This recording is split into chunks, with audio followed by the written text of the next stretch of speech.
Dear Markandeya Rai Sahab and friends, what a profound topic. Where growing population in the world is being, number of the people in the world who are atheists are increasing. The topic here we have is, we are one family under God. It reminds me of a young boy, Narendra. He went to Ramakrishna Paramahansa and he said, "Have you seen God?" Ramakrishna Paramahansa had glitter in his eyes, smiled, and he said, "Seen? I have met him." Naren said, "Okay, fine, if you have already met him, would you make me meet the God?" Ramakrishna Paramahansa said, "Meeting? I can send God at your home for a cup of tea." Narendra said, "Really?" Ramakrishna Paramahansa said, "Just give me your address, I'll send the God." Immediately, Naren took a piece of paper and pen and wrote his address and gave it to Ramakrishna Paramahansa and said that I'll be waiting for God.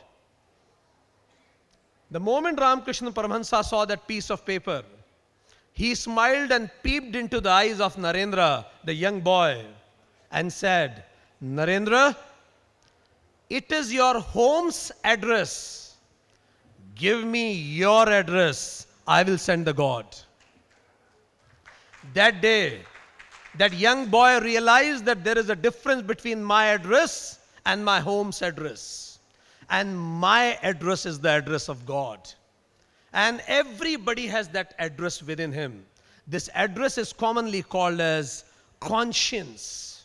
When we listen to our conscience, we are listening to our original address.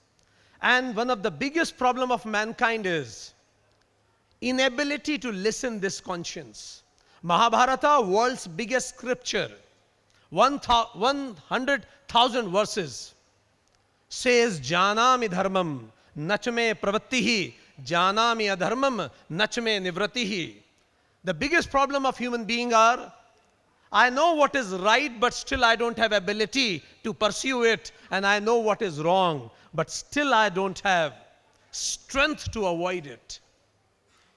And this is what made Mahatma Gandhi a Mahatma. His ability to listen his conscience at every moment.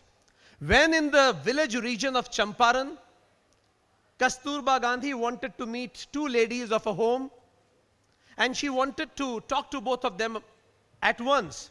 But one lady came out, talked to Kasturba Gandhi, wife of Mahatma Gandhi, and when that lady went inside, then another lady appeared.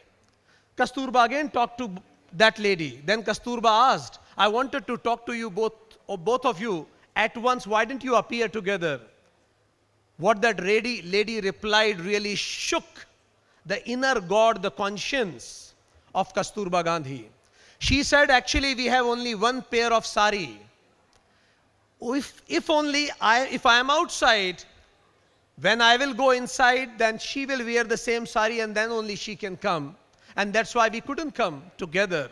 When Mahatma Gandhi came to know, it became one of the major reasons for his momentous decision that he will leave those attires of Gujarati clothes and he will go for that dhoti and shawl forever his life. This is what is called conscience, and that's why Mahatma Gandhi was the son of his own conscience and became the father of the nation. We need to grow from our conscience to become whatever we are today. And in order to get that, whatever we do at any moment, at any point, first thing that we need to ask from ourselves is, whatever I am doing, how will it benefit to the last person standing at the borders of the society? This is what in India is called Sarvodaya. But when we don't listen to our conscience, we create a world where human beings are the most intelligent and the least happy species on the planet. We have created a world because of our limited identities of fundamentalism of religion, led to 1,000 years of war in the name of God. Intolerant thoughts led to Cold War, 100,000 nuclear weapons we developed, limited identities of wealth where rich look down on poor. Class, Martin Luther King said, you cannot create a class 1 nation with class 2 citizens in it. Region divides of fanatic nationalism led to 2 Cold Wars, killing billions of people. Status divide of habitat, when human beings consider themselves the owner of this whole planet, leads to global warming. Divide of racism, casteism, color divide, gender divide. Women sitting over here had to fight for 2 millennia just to get voting rights. LGBTQ are still struggling. So many limited identities which has created troubles in the world and which culminated into a wounded child in Syria at the deathbed told to the doctor before his death, I am going to tell God everything. And that is why the time has come that we need to act. And we cannot wait United Nations to act. Recently I was in United Nations. Let me tell you interestingly, the total military budget of the world is $1747 billion is the total military budget of the world. And the total disarmament budget of United Nations is $0.69 billion. It is 0.0003% of the military budget of the world. Till this day will end, world would have spent already that much amount in creating weapons, which is equal to the total annual budget of United Nations. So responsibility on our shoulders is huge. And for that, I would say, act. What Martin Luther King said, fly if you can fly, but if you can't fly, then you walk. Run. If you can't run, then walk, and if you can't walk, then crawl. But do not stop. Sanskrit says, charaveti, charaveti. Let's keep moving. Let's keep moving.